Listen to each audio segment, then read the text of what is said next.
When we separate ourselves from the knowledge of good and evil, we tap into a measure of our life that is on a sustainable course forever. When we have the revelation of our eternal existence, that propels us beyond the measure of the knowledge of good and evil. It's not about loss and it's not about success.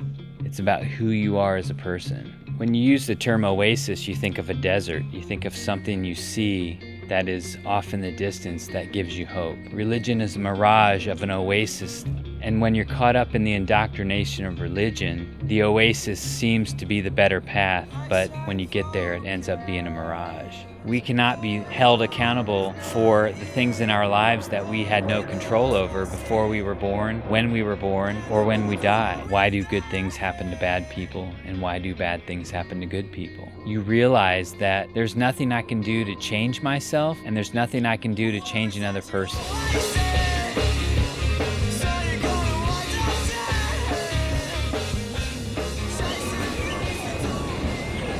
Are you trusting in Jesus and in Jesus alone for your salvation? There is no purgatory. There is no reincarnation. It's a judgment. And if you have the blood of Christ on you, it's the eternal gate. It's the eternal gates of heaven, or it's the eternal gates of hell. When I was in the 4th grade, it was getting near the end of the term, I had to learn in my years with my older siblings, because there was a bit of bullying that went around on in the house. Even though I was a small, wouldn't say frail, I was just small, skinny little kid. I'd have to go down my block to get home, and these bigger kids would always bully me. But I knew how to deal with that.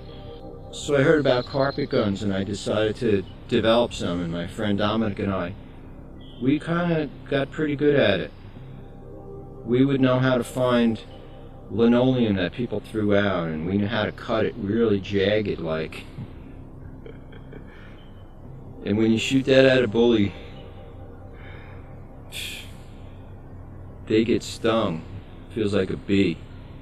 Plus they get blood, and bullies, when they see their own blood, they usually start to get all upset. And then I could get by.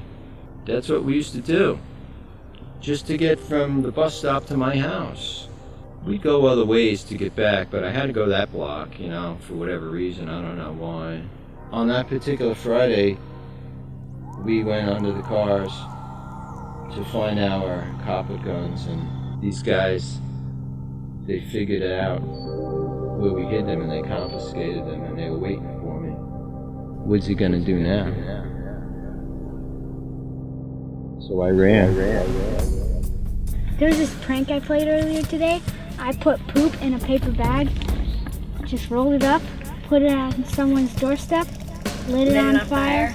There you go. Open the door. That's the best. That's the one to do. What if Santa was real and you just killed him in front of a ton of little kids? That would be awesome. Gave a kid a swirly, Dude, I gave a kid a wedgie, a swirly. Have you ever given a kid a wedgie and left the underwear on her head so I can't see anything? Oh, he just stuck his kid in a girl's stall. Not with her in it. On the count of 3, I want you to fire your weapon. Are you sure? You hit the redhead, and I'll hit the giant. I hope I don't miss. I'm bleeding! We need to find their stash. I know where. Give them a taste of their own medicine. Make them bleed. I'll get the guns. You find the boys. I smell revenge. Meet by the Spellman's Pond. I'm gonna collect. Put your hands in.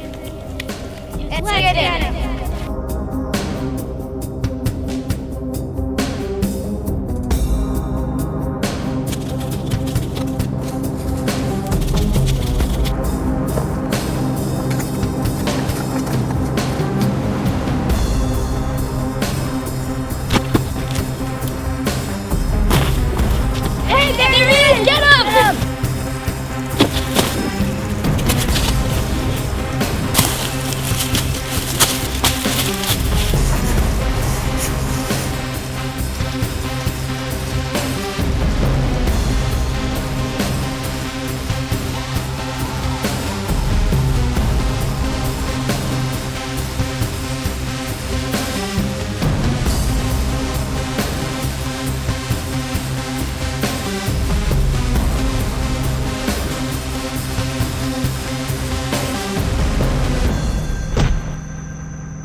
Requiem aeternam dona ei, Domine, et lux perpetua. Luciat ei, requiescent in pace. Amen.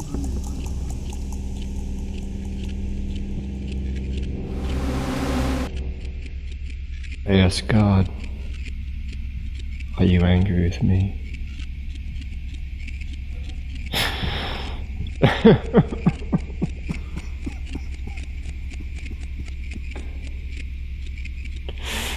And he said no.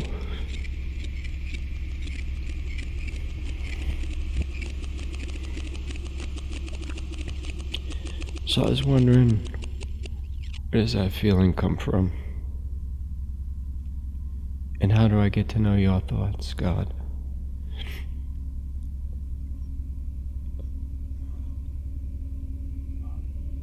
This is my secret. These are the things I worry about.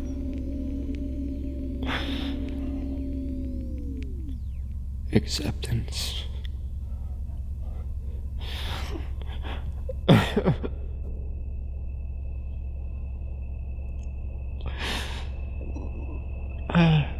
It's been a long journey on finding acceptance.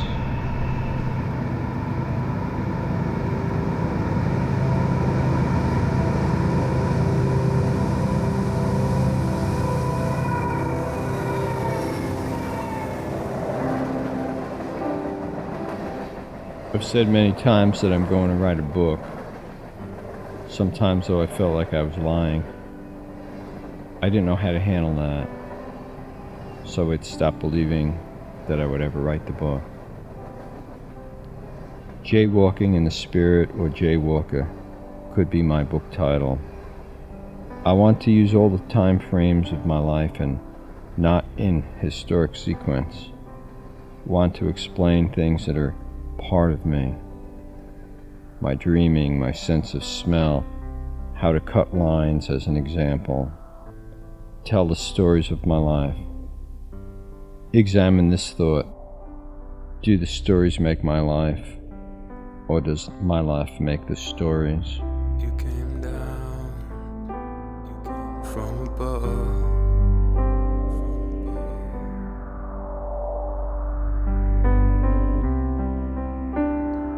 Like a rain, like a fog.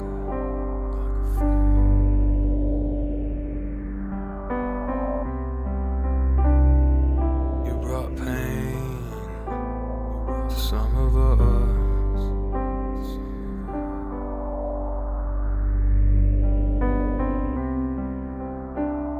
But with the pain, You may look at me and wonder, you brought love. who is this guy? By what authority does he speak these things?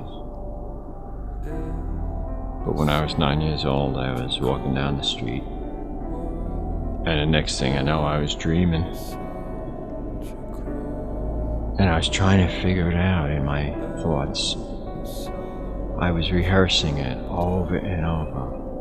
Wait a minute. I'm walking down the street. And the next thing I know, I'm dreaming. So after about a half hour, I suppose, that's what's reported to me, I opened my eyes and there was a crowd around me. Apparently I was laying down. I'd got struck by a car. And I went into some kind of, I guess, unconscious thing. That's when I learned that even when I'm unconscious, I'm conscious.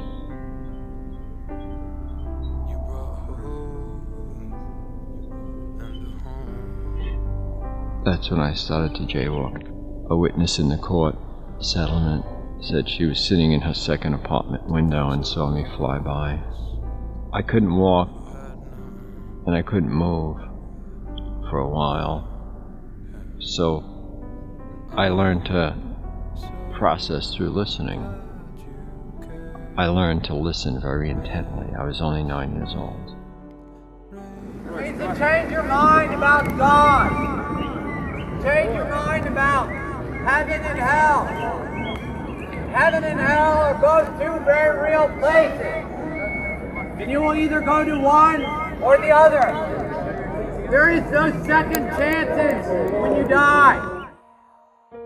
In that process of working at a big church, my God became that church. I began to, everything I did, all of my work, all of my effort, it was all about building that institution. Getting people to that church, getting people to learn about that church, getting people to know the God of that church. That became my life. I mean, if you live in America in the last century, there's been this heavy influence of Calvinistic theology, this theology that God loves some, that there's some that God specially chooses. And I found myself just thinking, God, why did you let it get so screwed up like that? If I were going to say something to you about jaywalking, it would be this. Stop worrying about being constantly led by a book. Instead of being led by a pastor or a religious institution or a book, there might be a time in your life where you have to put down the Bible. I found the me that He had created me to be, and I got comfortable. I got naked, comfortable in being who God had made me to be. The whole world was watching in the 80s when my parents were falling and when Swaggart was falling and Oral Roberts thought God was going to kill him if he didn't raise a certain amount of money, and then and then the Ted Haggard thing, and they see all these preachers, all these mega church preachers fall, and a lot of people find glee and happiness in it, and they're like, look, they got what they deserved, but I'm one of their kids, so at the same time I know the pain of that and the suffering that my family went through, and my sister went through, and I went through, and everybody disappearing. And that's where a lot of my pain came from. Everyone expecting the worst out of you and thinking the worst out of you. I mean, I could literally walk to the moon tomorrow and it would be like, son of disgraced televangelist Jim and Tammy Faye and who were blah, blah, blah, blah, blah, walked to the moon. You know what I'm saying? It's just one of those things where it's like that's going to be with me the rest of my life. And the fact that we don't have empathy for our fallen leaders, and the fact that just shows that we've put our faith in men once again. So I mean, that was the hardest thing watching with PTL and Heritage USA falling, is so many people were hurt and disillusioned by my parents and by my family and by their actions. And then there are people who are disillusioned by seeing it from the outside, going like, look at these guys, they just turn on each other. And people see that hypocrisy, if not consciously, unconsciously they see it. We do it to ourselves. I mean, the weird thing with PTL though was watching how it just completely ate itself up.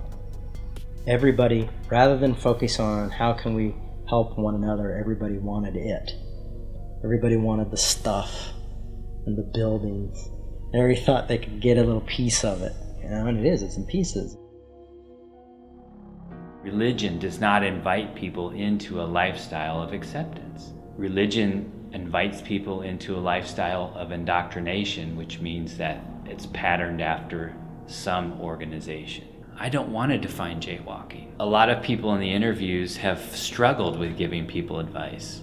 I think that they themselves as jaywalkers have struggled in the advice of other people.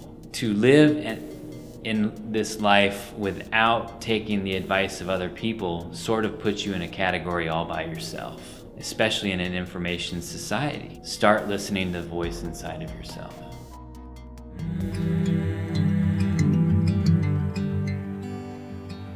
Hope is in your hands, and it's pulling me out of the sand spit. Oh boy.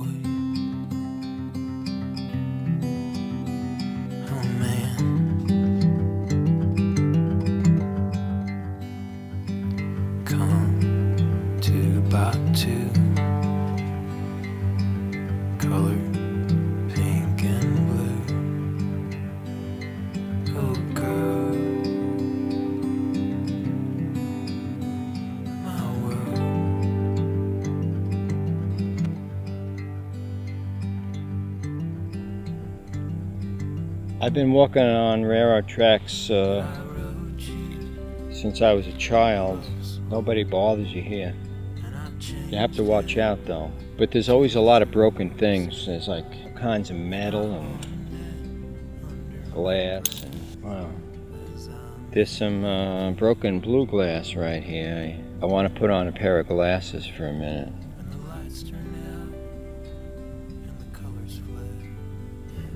It just gives a different color to everything. But I got these chimneys behind me. There's no smoke coming out of them. I guess they're done, but they still stand. Am I done? Where do I stand? These are the equations of spirituality. This question of relevance and who am I and where do I belong?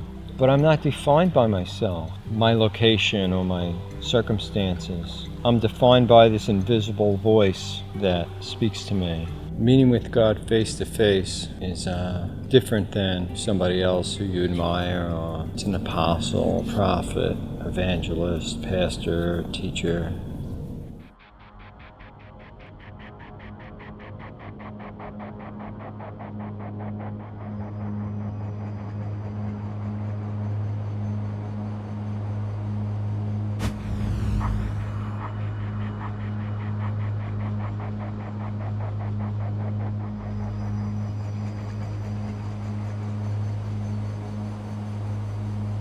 Had a successful, thriving church, young families moving and growing, but because of the economics of 2008 and the recession, things just came to a stall, came to a close. Nobody ever saw it coming, and a result of all of that stress and everything going on, my marriage failed. And the next thing you know, I was without a church, without a home, without a family, without a wife, without my children. I didn't know who the hell I was. Who was I? I didn't know a life, functioning life outside of the ministry, outside of the four walls of the modern church. And all of that have come through the heritage of America, through Puritanism, through Calvinistic expression. But the spiritual person, the person seeking true spirituality, if he is true and real and authentic to himself, he doesn't fit into a category, he doesn't fit into a niche. And where the hell does he go? Where does he stand? Where can he find his pocket of worship? Where can he find ministers that can understand his broken heart or understand his confusion towards God? And I want to speak to that person. I want to say that you are not alone. There are lots and lots and lots of folks like you, folks like me, Jaywalkers, outside the boundaries, disenfranchised and displaced. Because we feel like if we go to the church on the corner, then we're not really being true to our authentic spiritual life. And that doesn't feel right. But if we sit at home and we're isolated from other worshipers, that doesn't feel good either. Where can we go? We have a machine that tests to see where your soul's at or how it is. You don't know. I think what we know about God, you know, being trapped like we are in this body, you could put on the end of my finger, right there. What we don't know about God, you could not fill that ocean with. Well, it's in everybody, no matter whether Muslim or Hindu or whatever they might be. You know, everybody, to a person, has a feeling that this ain't it. That's the reason some people make up, you know, some people actually make up a story that they can believe in to make them forever, when they don't have to. It's already in them. They already know it. They just got to figure out what causes it. You've got to find a little bit of peace in it, you know, and it's not hard to do. Just stop for a second. Listen to the wind. He's in it. Look at the grass. He's in it. The trees. He's in them. You know, everything that's here is a part of him, just like we are. You know, everybody wants to see God. Look around you. Go look in the mirror. If you really want to see God, go look in the mirror. How hard is that? You know, you're looking for something that's not going to show itself because it's already here. It's already showing itself everywhere. Am I actually who I'm supposed to be? Like, am I okay with myself? Am I okay living in my own skin? Is it okay to like put yourself out there and to be vulnerable and to just grab life by the balls and go for it? Like how you actually treat people and how you pursue the things that your spirit gets excited about and how you like see those things through. I think that's where it's at. Like, I think that is like the most exciting part about life, and I think that's when you're really alive. the things that maybe you had been loathing or fearing your whole life, you know, and because of that, you know, maybe you're missing a part of God. You're missing a piece of life. It's a hard pill to swallow. You know, it's a letting go of control. It's an acknowledgement that I don't control this. You do get back to the place where you don't know and you don't really have anything to give. And I have come full circle. Accept who I am and not try to be somebody else. Accept other people too and not try to change who they are, you know. Wait a minute. Is that what it's about? Trying to figure life out and have all the answers and all the understanding and say, now I've figured it out and I can move on. I remember when my mother said, "You're going to go to school soon." I thought, what is school? What is that? This was probably about May. So September came around and they dressed me up in this uniform and my sisters sort of like dragged me or walked me. It was like going to the dentist or something. I didn't want to be there. I didn't like the smell of the place. I didn't like the institutional look of the whole thing. I was never exposed to this. I didn't even know what it was. Nobody ever told me. There was no kindergarten. They just like put me in the first grade. Then they put me in the first row, first seat, because they put you by size. I was like the smallest kid in class. And I was crying and everything. The doors of that schoolroom opened outward into the hallway, probably like for fire safety or something. And I remember holding on to both of those knobs as tight as I could. And they had to get people to pry my hands off of those knobs to get me into that classroom. So I noticed children raising their hand, so I raised my hand.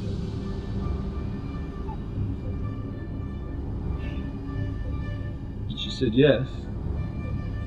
And I told her a lie. I said to her, sheepishly, "I left my school bag in the hall, can I go get it?"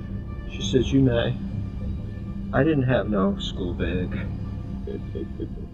I got out that door and I ran.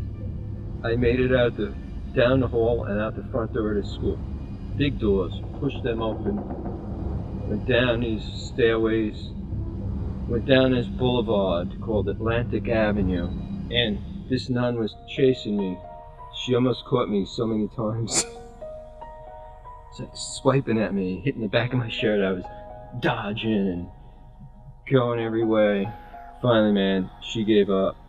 She couldn't catch me. I was a pretty good runner.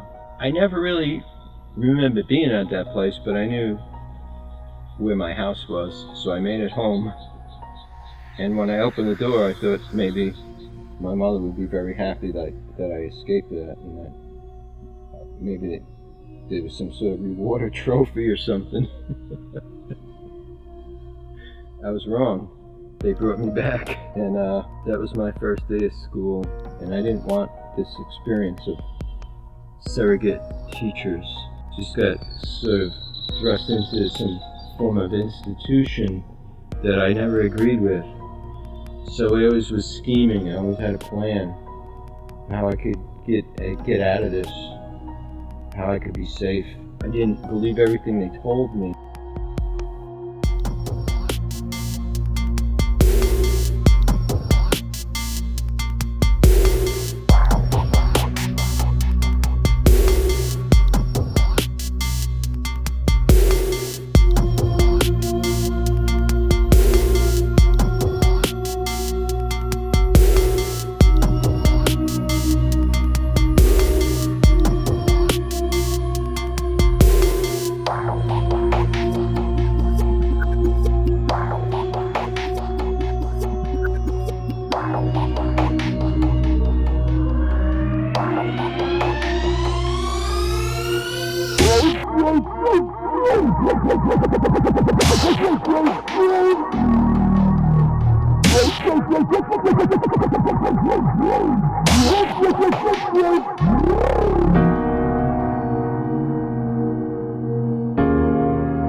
I want face-to-face. It's what I do now. You never know if you're going to get back to that place that was really good. So what do? Live in regret and despise or not notice the next good thing that's coming up? This is what happens to a lot of people. They sort of follow a pattern of vision, conclusion, projection, disappointment. There's an easy way and there's a hard way, and I've mostly gone the hard way. I ran with listening to other voices for a while, but they all led me to the same place, and I didn't like it there. There's a view of your life that is not your own, and you have a right to contend for it, to wait for it, to watch for it, unless you'd rather just fall in line, do what you're told, and get patted on the back and sleep and think, I did good today. Because when you have a bad day, then what do? Call a friend, something's wrong with me, God help me. Am I self-reliant? Am I defiant? Am I rebellious? Am I independent? Am I a rogue? A lot of people think that of me. I've learned what he thinks of me, and that's why I can now speak to you. The time it takes for me to do it now has cost me a few things, and it still hurts. I'd like to have a position in my community, some relevant feature of what's acceptable in life.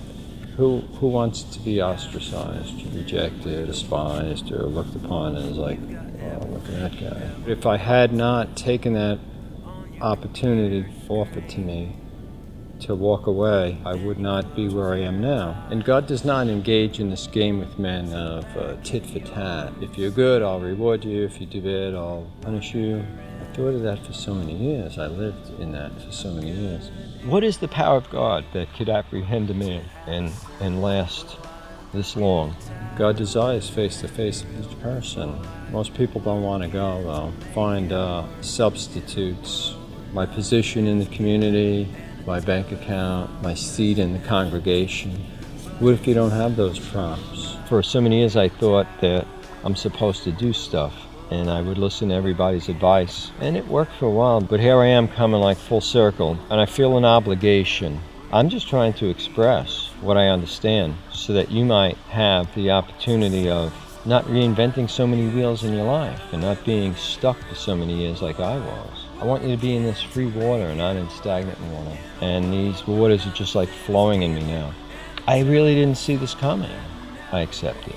I feel like I have to turn around and speak to you. I was a bit ashamed of it, but I didn't notice you were behind me. I was thinking for myself. I was thinking of my own survival. But I'm thinking of you now.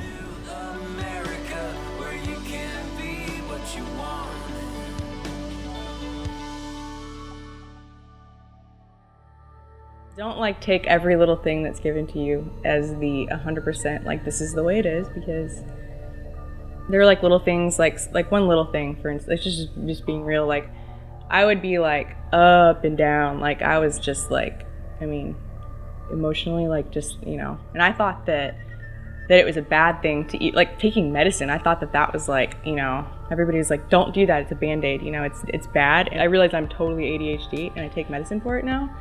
And I've never, I haven't had a super depressive day since I started doing that, but I thought that it was completely totally wrong. And I realized this is ridiculous. I hid into a cave for sometimes 6 months. I started taking, a little bit of a dose of medication a day, and that part that was screwed up. I mean, I guess everybody's got, if you're diabetic, you're gonna take insulin. So I think I just finally realized that was okay, and then I didn't think about the things that I used to think about as much anymore. I didn't obsess over everything, every little thing. Take some things and test them, and then sometimes be willing to bend, because I thought that people had me thoroughly convinced that if I had a job that I was that I was a Levite and I was supposed to be doing Levitical. What are the Levites supposed to do? I mean, I'm not saying I'm not one. But Immediately I got caught up into the church activities and the youth groups, and within a few short months I became a leader in the youth group. Within a few years after that, I was a pastor of a youth group. I really moved through the ranks of church leadership at a very high rate, at a very young age. I was a nobody before I was a Christian, and all of a sudden I was somebody. I was someone to be esteemed. My life had meaning. My life had value. It's exactly what I wanted, was this abundant life, this mystical, wonderful, abundant life. After serving as a pastor for almost 20 years, everything was gone in the blink of an eye. And there was no going back. It wasn't like I could bargain my way back. Churches weren't hiring divorced pastors. All of my friends went somewhere else. The congregation found another place to worship. That abundant life has been vaporized. I learned how to have a relationship with friends and family and people who didn't want me just because I was a pastor. They wanted me just because I was somebody's friend. I love the idea of jaywalking because it means that you can traverse life and the spiritual journey without a crossing walk, without street signs, without rules. And if the spiritual journey has taught me anything, it is that there is a lot more freedom than we can possibly think. And it's a good place. I'm in a good place. I say I say I'll have another drink. People are people, and people have insight, and sometimes they see through a glass darkly. You know, like a little bit, like definitely a little part in part. And opinions are like assholes. Everybody's got one. Take one Adderall a day and you'll be fine. But if you're crazy, and you know you're crazy, and people try and tell you you're not crazy and that medication is a Band-Aid, if you are like insanely depressed for like 6 months in a black cave, it is completely okay to go to the doctor. The people that are around you when that happens are like then like majorly influenced. They have emotional influence over you, and you want to take everything that they say. You have to understand that people are people, and they may have your best interest at heart, but you have to like hear for yourself, and you can't make decisions based on what every single person like tells you, and to be not feel like condemned when you make when you go against what maybe somebody says. It's not like all of a sudden, okay, you're clean, and then you like, I think that people try and maintain this thing, and then when they screw up, it's like, oh my gosh, it's like, come on, you're not, you're still swimming in a toilet of, and I don't mean that to sound terrible, but like there's, shit happens. We have been 100% unscripted. Being unscripted challenges people to go raw. It means finding thoughts, feelings, and words in places of your life that you normally wouldn't look.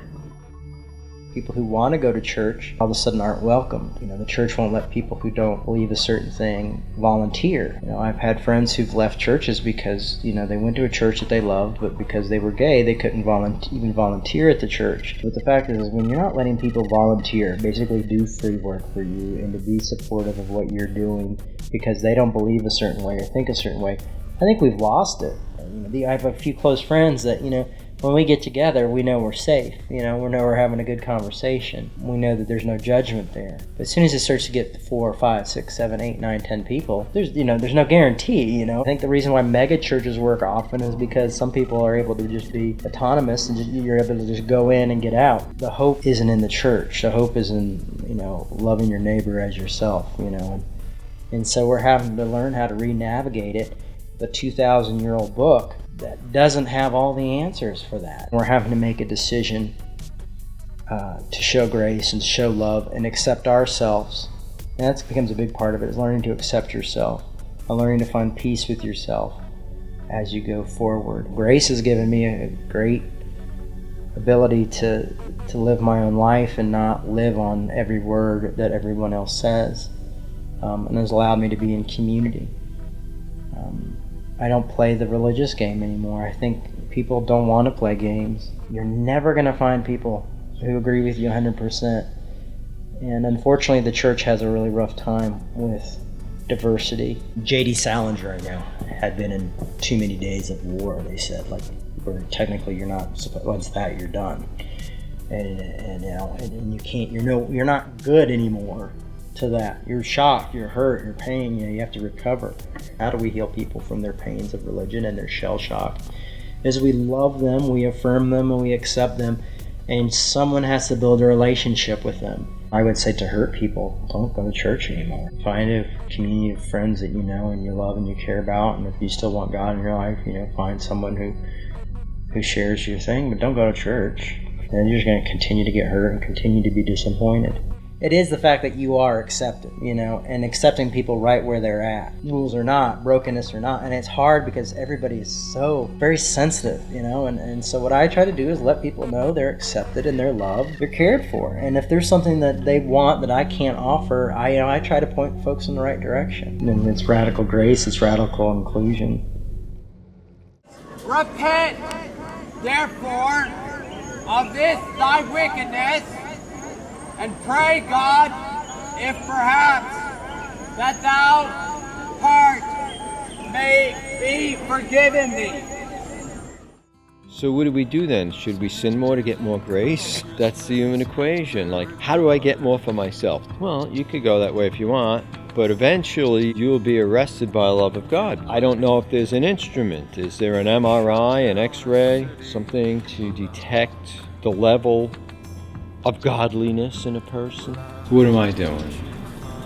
Just doing this? Like, what is it that I'm doing? I'm trying to comprehend, I'm trying to see, I'm trying to learn, I'm trying to understand, and I don't always hit the mark. I have to do this a lot, stand in places by myself and listen. I never know what I'm going to hear. I'm listening to the things that are not my own voice. I'm listening to the Spirit, and God speaks to me in abstract and in conclusion. How to hike in here a bit. That's what you have to do. You have to travel and go to different places. Things sound differently when I'm out of my element. A lot of times in my life, I didn't like the change that took place, but you just bear it like a little storm. It passes. There's a time of refreshing. He did away with the first in order to establish the second. Then the second he does away with in order to establish another. And this is this forward motion of things. If I choose to cling to things and preserve things and let's do it again, there comes a point when you feel like you're in a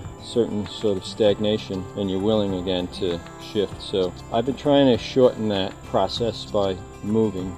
When I talk about jaywalking in the Spirit, it's not my spirit I'm jaywalking in. It's the Spirit of God. He doesn't call it jaywalking though, because I'm not violating His laws. I'm violating the laws of men. It's somewhat of a void mystery to me. I don't understand it fully. I am intrigued by it. I like to be placed. I don't like this feeling of loss. I don't like this feeling of irrelevance. Yet I don't want to be captured by other people's relevance to just be placed for the moment.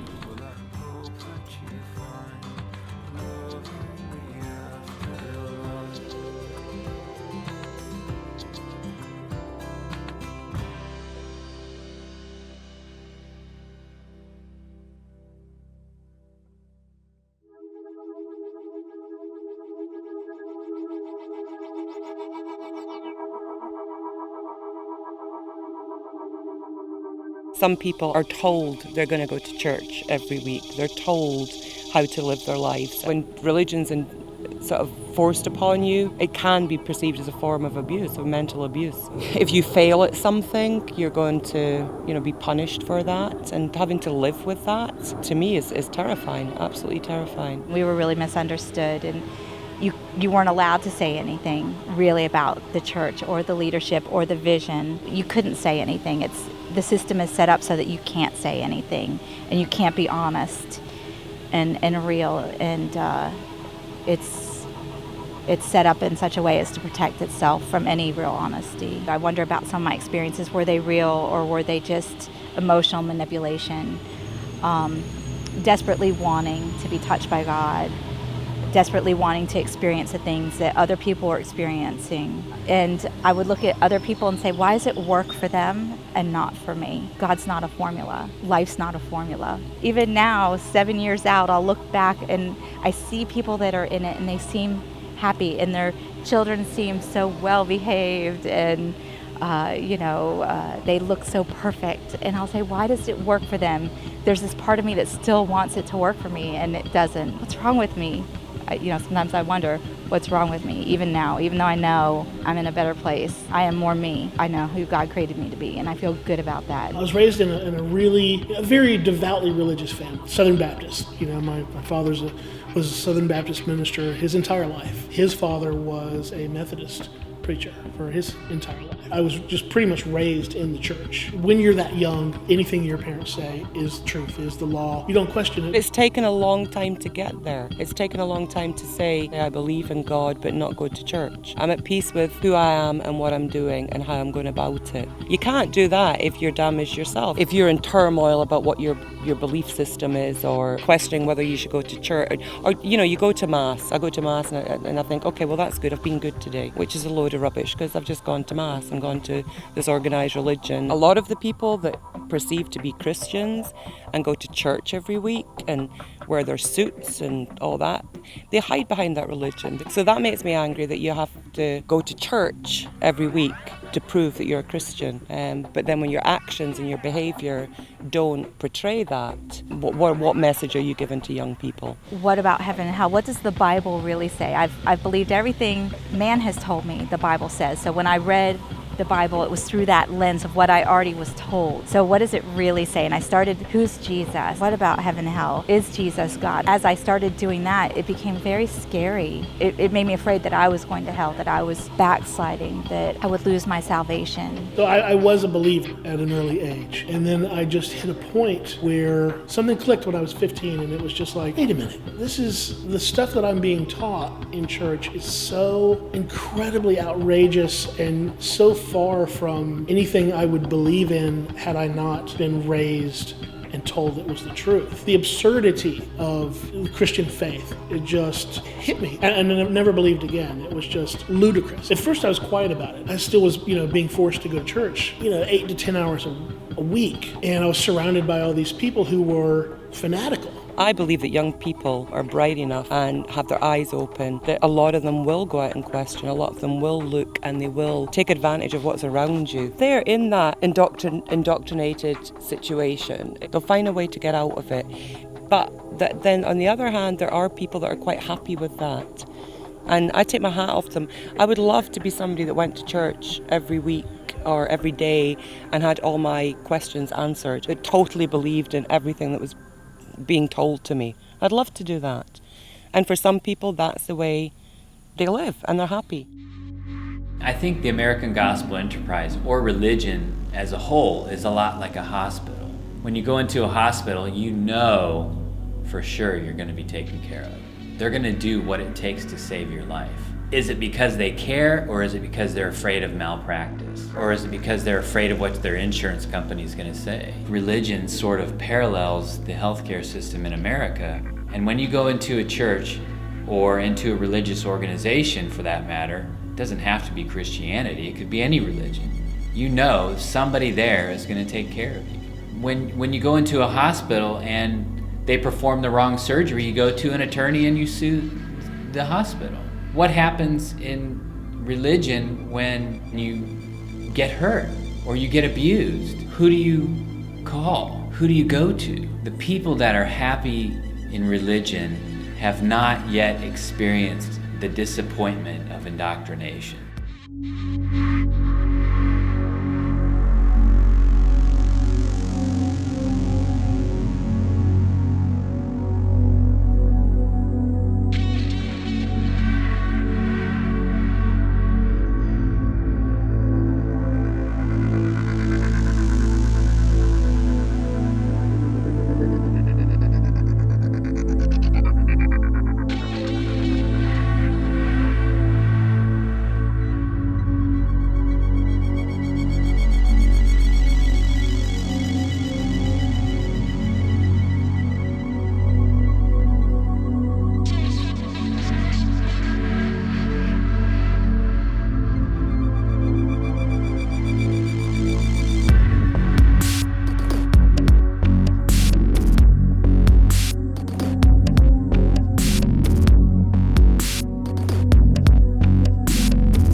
Because all have sinned and fall short of the glory of God. So because of sin, someone had to die.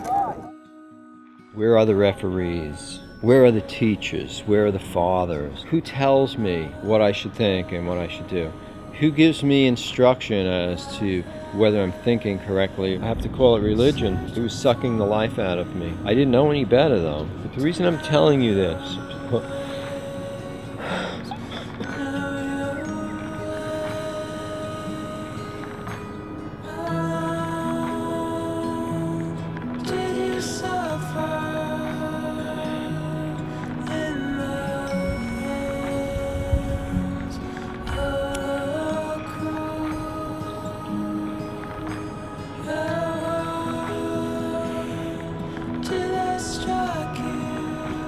time is accelerated now, and you don't have to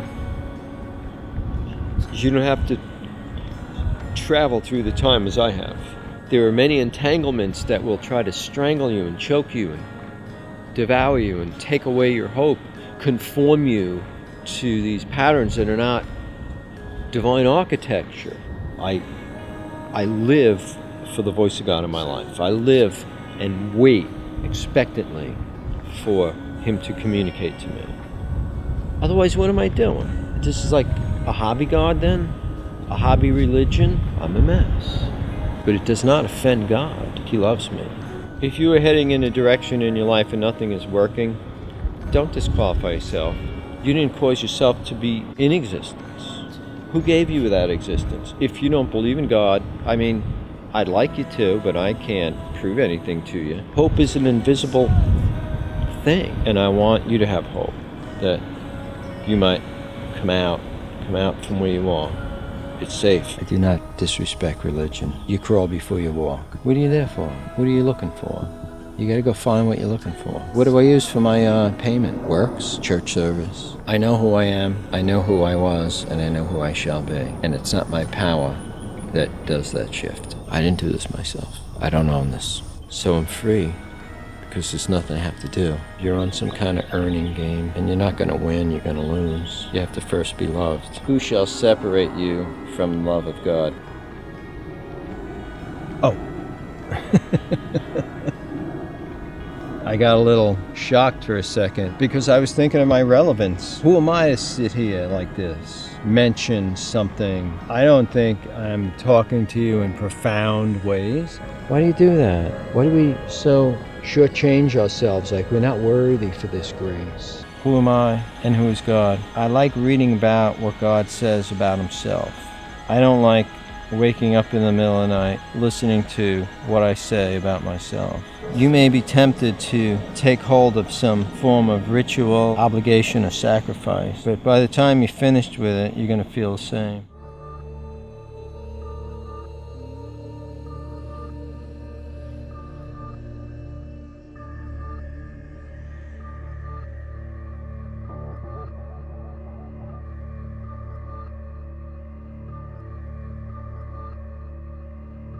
I just resign myself to not taking myself too seriously, not worrying about it, because at the end of the day, like, it's already been said and done.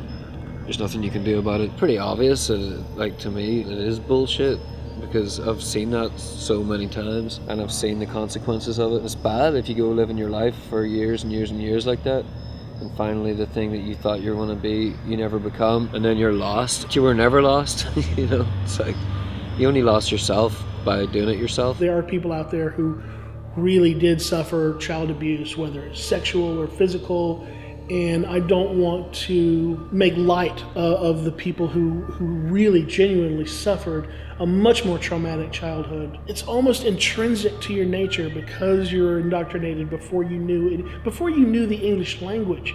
You were, I mean, I was sitting on my mom's lap in church soaking this garbage in. I wasn't indoctrinated with religion. I wasn't abused with religion. It was always there. It was always an option. My parents didn't force me to believe anything.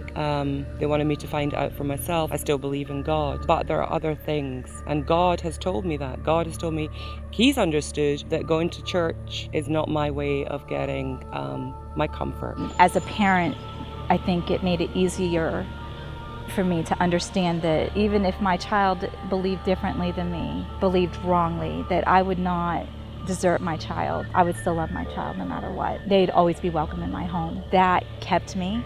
It kept me. Sorry. Because I was so afraid. The church made me afraid to think.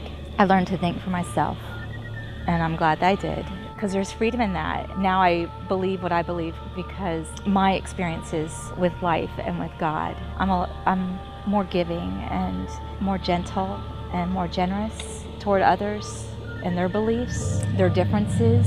I love their differences, and I'm a lot less judgmental. You've got to be able to accept yourself, to love yourself, and to believe that what you're doing is right. If you're so indoctrinated in a certain way of thinking or a certain religion, you're not learning. I don't think you're learning because it's there for you. It feels like there is a part of you that cannot get rid of the sort of shackles of like this fear of hell. You have to overcome a fear of hell to emancipate yourself from religion. You can do it intellectually, but emotionally you have to catch up with where your intellect is, because the fear is not a thought, fear is an emotion. And if you have that fear of hell, you can tell yourself there's no hell and it is absurd to torture someone for an infinite period of time or a finite period of their transgressions. There's a lot of people like that who I noticed they're come out of that whole churchy scene. They're all caught up on themselves out of the whole thing and talk all about what they're going to be and how important it is for them to become this big thing. They all have extreme callings. How much more extreme is it to just actually have a personal relationship with the Creator? The minute you forget about your whole bullshit ego about how awesome you are, then maybe one day you might end up being that thing, or maybe you won't, but it's not important. When you stumble into the revelation of a Jaywalker, everything changes, and you learn through process to accept yourself for who you are and where you are.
God accepted his sacrifice as payment for my sin. God accepted his sacrifice as payment for my sin. As far as acceptance is concerned, I don't really know if I'll ever feel 100% accepted. I think that that's something that I have struggled with my entire life. Just knowing that I was different growing up, being different in any aspect, not just homosexuality, was kind of frowned upon, especially in the tight-knit community that I grew up in. Not have anybody else that I really felt like was like myself that I could kind of reach out to. I feel like, I was kind of alone. You're going to be tortured and damned, and you're going to suffer till the end of time, till the universe goes cold. You will be on fire. Their God is going to torture me for billions or trillions of years, endless pain and suffering for 6.5 decades of not believing in something for which there is no proof, especially if he claims to be a loving God who gives us free will and decides he floods the entire earth and kills millions of people. That's not a loving God. A loving God doesn't murder children. For me, religion was our entire life, basically. I would have to say that I spent most of my life fearful and not really feeling like my life was my own. Everything I did and thought and felt was, based on what I was told I should feel and do, which most of that was based on what the Bible said. We were at church when the doors were open all the time. It was always like that. We were expected to follow the rules, and, we were going to hell if we didn't, and everything was about, you don't do this, you're going to hell, you're going to hell. And most of my life I just spent worrying about not going to hell. And I didn't know, if it was right or it was wrong. The things that you learn in the Bible as far as are the things that, people say, you're going to hell for this, you're going to hell for that. I was scared. I was really scared. More so it was just, being accepted by everybody else and not being looked down upon and not being thought of as, somebody that was gross or whatever mean things that they could say at that point. I think my father was a big believer in, spare the rod, spoil the child. So more often than not, Sunday, afternoon between Sunday morning church service and Sunday evening service, he'd call me into his room and whip me with his belt, basically, because I didn't sit well enough in church. Or if he felt I wasn't sitting well in church during the sermon, he would stop preaching and call me out for my behavior and make me leave the church and to publicly humiliate me. These are things that, as a child, are just incredibly traumatic. It just builds a lot of resentment in you. I don't know that I ever really felt like my life was mine. Until probably recently. Probably when I got sick is when I decided that my life was mine and started actually living, the way I felt in my heart was right for me, right for my kids. Being with you, of course, was something made me know that I was finally taking my life back. Now that I'm older and I do think about sickness and move, what's going to happen to me when, I pass away, it's very real to me, and it creates a lot of anxiety because I still struggle with, am I doing the right thing? I know who I am. Am I going to be okay? I've been doing this for a while, and many people have tried to talk me out of everything. And I don't try to talk anybody into anything. I am not a strong man. I live in many weaknesses. I survived disastrous religious experiences. I'm not a religious fanatic. I can't let go.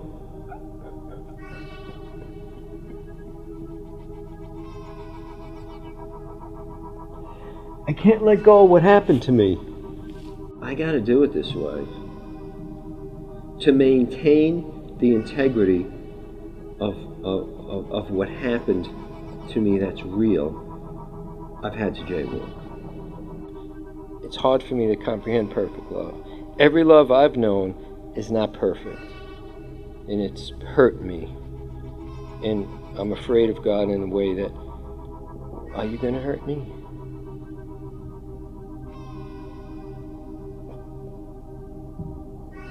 If I walked in the lines all my life, I would have been destroyed. Everything would have been lost. I would have became what they wanted me to be. I'm really wearied by people's controlling rules that don't bring life. They just make you more troubled. Can I change time? If you think you could change history, change your future. I did not choose the day of my birth. Do I really control the day of my death?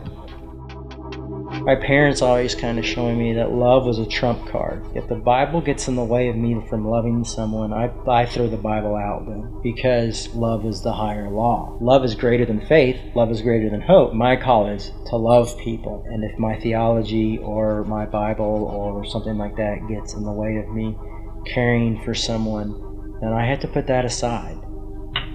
I think that's what people miss in the Bible. They want to think that it's like this constitution that's written and laid out all to make sense, but Bible actually means collection of books. Nobody wants to admit that they've been tricked, they've been duped. So it's very difficult for people to let go of these notions that they were raised on by their family. When I was a child, I was manipulated, I was coerced, I was indoctrinated, I was intellectually abused and emotionally manipulated into becoming a Christian. It's a terrible feeling. It's hard not to hold on to resentment. When I went through the transition of leaving church, it was easy for me to not leave my spirituality behind and just to let it evolve. I feel like I outgrew church. I don't need church anymore. I still have God. I felt like I needed to be in the church to have God. All of self-actualization, all of self is an illusion. We are only part of a larger context.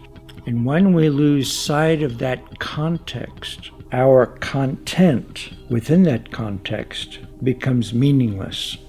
We need to restore the classical view of context, which assumes an awe and wonder for the sacred. Even though by our very nature we cannot understand the sacred, I want to do the will of God.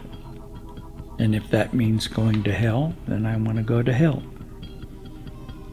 If it means going to the kingdom of God, then I want to go to the kingdom of God. If that means going to the outhouse, that's where I want to go. Because the destination is not important. All you do is you say a sinner's prayer and your ticket is punched.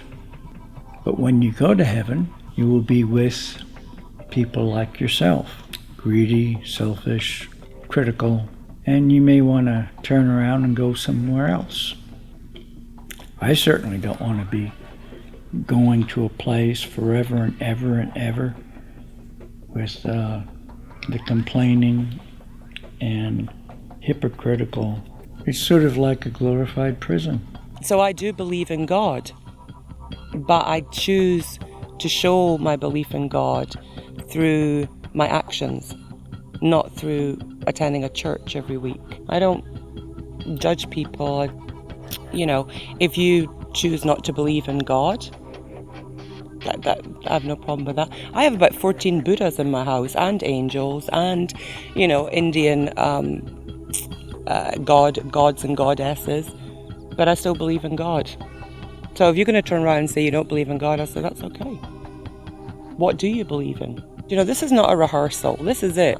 Who wants to live a miserable life? Who wants to wake up every morning and be woe this and all, and just be having a horrible time? Who wants that? Nobody does. I like the theatre of the Catholic Church. I like the stained glass windows. I like the incense. I liked how it sensed and had order. For me, it was a performance. For me, it was going there and watching a fantastic performance. It did nothing for my heart. Nothing for my heart. Not in the same way as being out in nature, being with horses, being with people. I think the whole concept of jaywalking, what it means to me is trying to find your way, and try not to be bound by cultural limitations, what the norm is. Some people cast their spells over you with their words. It weighs you down and you don't realize it. I think the jaywalking aspect of it is like you're able to not be bound by those things, and you're able to keep walking, and you're able to step outside of those things and see what else is out there beyond what people would tell you is out there. Jaywalker is a message, not a doctrine. An invitation to spirituality. Religion affects people not only mentally but physically. Be a part of their organization, look like them, talk like them. Christianity in America is headed towards extinction. It's like the Federal Reserve when they came in and abolished the gold standard in America. Spirituality is going to abolish the gold standard in the American gospel enterprise. We're not accepted at this point. It's getting better. It's still not what it should be. Finding the inner acceptance and being able to just live with who I am and be happy with who I am is going to be something that I'm going to probably deal with the rest of my life. One of life's great gifts, I think, is our ability as people to forget things. If there were some guideline or some law that prohibited the indoctrination of children, and you could only expose cognizant, rational adults to your religious viewpoints, then religion would have such a precipitous fall off, it would almost die. Our families judge us. Our families don't accept us. We go to our parents' house and there's not pictures of our family up, but there's pictures of all of our siblings' families up. So I don't know if there'll ever be a time where I feel really accepted. It's just a normal relationship. It's just two people that love each other. It's just give and take like any other relationship. Love is cliche to think that it's everything. It's one of those truisms that's so simple, you tend to reject it on its simplicity, because truth can't possibly be as simple as love everybody. You take one dropper of cyanide and you put it in there, and who's going to want to drink it? It's the way that I view the Bible. There's a few good things in it, and there's more than enough evil in it. Where the firstborn sons of Egypt are all killed by God because the Pharaoh wouldn't let the Jewish people go. He didn't kill the Pharaoh, he killed a bunch of kids, and that's sick. And if you think your God is a loving God who fucking murders children, you need to do some serious thinking about your God. There's the passage in 2 Kings where some children make fun of a guy who's bald, and God sends 42 she-bears out of the woods, and these bears maul these children for making fun of a guy who's bald. Take my pinky, for example. It thinks it has its own brain, just as most people think they have their own will. The pinky exercises that idea by going down to the bottom there, and it draws with it other fingers. What a powerful pinky that is. But in fact, it doesn't have a brain. It simply does what the brain in the head tells it to do. So there's no genius in being a pinky. We go there and, they want to be accepting and they want to be nice to you, but then what they preach in their sermons, the scriptures that they read, it just doesn't match up. There's no mold. There's no perfect relationship. We want people to accept us how we are. We try really hard to accept everybody and love everybody because we know that that's what we want and how we want to be treated. But it definitely does not always come natural for me. You put everyone else aside and it's just you. And can you live with whatever you are or who you are? And if not, how do you change that? Nobody else matters, but what can you do to make yourself okay with who you are? I was actually a prisoner, enslaved by the power of sin. And that love of sin actually enslaved me. I was enslaved by the way I was born, by the nature and character by which I was born. As many people as there are on the planet, that's how many ways there are to God. He made us each different for a reason. He speaks to us through our life experience. So my life experience is obviously different than anyone else's. It's always going to be unique. There are a lot of young people out there that do not want to go to the malls, wear the latest designer clothes, have the mom and dad driving them in the best car. There are a lot of young people out there that are lost because that's expected of them. They're expected to fit into this mold at school. These are the kids that are lost inside themselves. And I would say to young people, you follow your heart. You follow your heart and what's going on inside and listen to those other senses. We've lost the ability to really reach inside and do what we believe is right or, what's going to make us happy. I love the idea of jaywalking with the lines of acceptability. But if you're going to do that, do it with care and compassion. You can have fun with being anarchic. You can have fun with bending the rules. If you feel despair because of your indoctrination of what's been imposed on you, you don't have to be unhappy. And your faith and your spirituality should not make you unhappy. Every person who has ever lived has complete forgiveness for everything they've ever done. You can't put yourself in a mold like everybody else because you're not. We're all individuals. If you're not real, then I'm not going to live here anymore. I'm not going to be alive anymore. So it was more real than anything to me. Don't let someone else tell you what to do. Let them inspire you Never let anyone condemn you or make you feel that you're less. I think 90% of Christians live in guilt and condemnation, which I did for a long time because I can never be perfect and I could never measure up.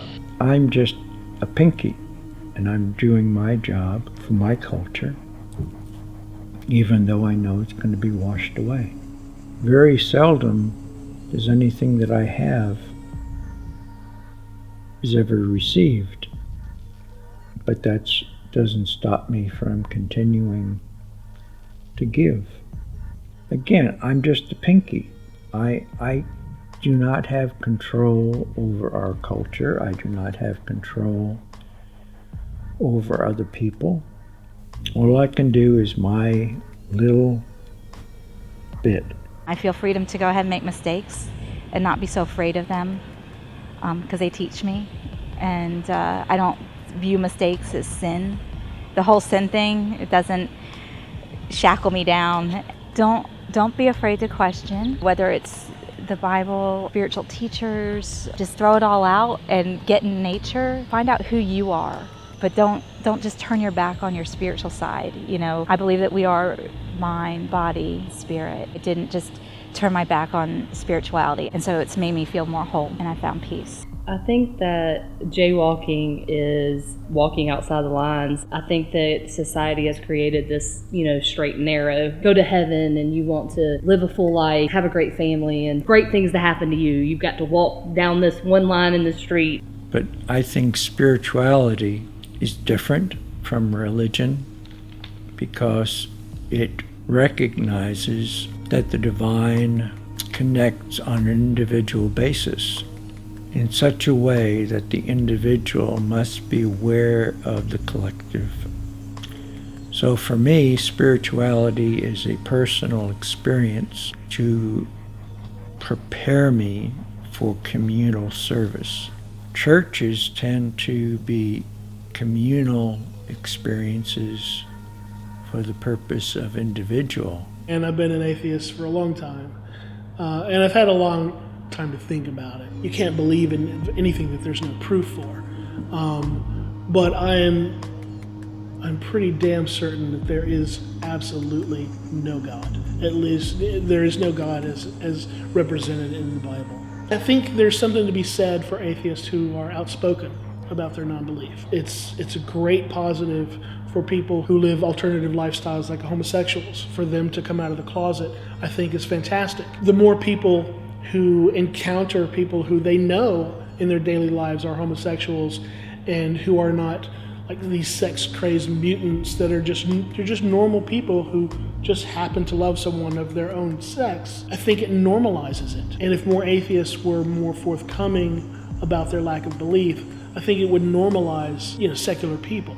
If you're disillusioned by church, running back into it isn't going to do it. Not going to heal you. Jumping from church to church is probably not going to work. And if you continue to jump from church to church, there's probably a hurt there that goes deeper than some magic bullet. There's not some magic pastor out there. Learn how to be a human being. Learn to live life on life's terms. There is no magic answer. I can't say some magic prayer that doesn't exist. So you can look at yourself and realize, what is my part in it? I'm very comfortable with the idea of jaywalking. Who wants to be the person that just does what everybody else does and has the same problems that everybody else has? Because at the end of the day, you may as well just be that person. It's like you may as well go and find out what it is you're after and do that. And I think jaywalking kind of sums that up at some level. I don't know.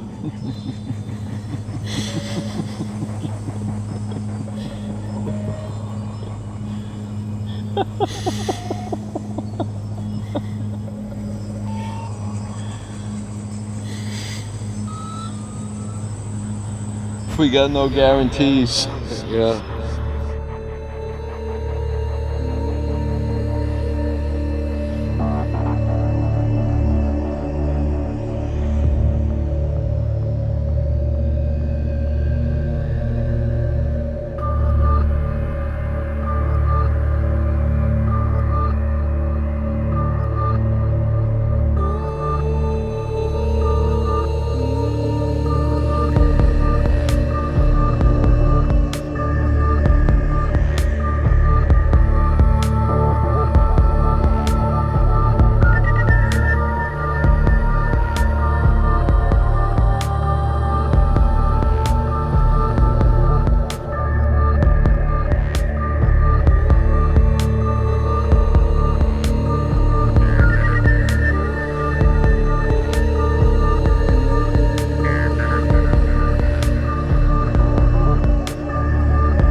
A lot of the elements of our life are risky, especially when it comes to our belief of, do we control ourselves? Are we responsible solely for ourselves? I want to talk about the risk of faith. You risk a lot of things. People who don't believe in truth may not like you. When you get to be my age, you have this whole photo album that just comes back to you from time to time. But you reanalyze them. They don't always look the same. Does history repeat itself? I don't think it does. Like every time I look back on something in my life, it's a changed view, because our views change. If we're transformed in our mind, our views of ourselves change. And that's what has been happening to me. And that's why I take risks in the way I live my life. I'd like to have guarantees and warranties. I don't have that. I have to wrestle with other feelings of uncertainties. That's what I call jaywalking.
Yeah.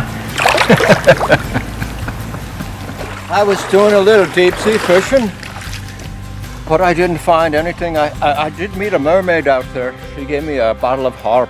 But there's a mermaid on each pole. They have him chained there. Good.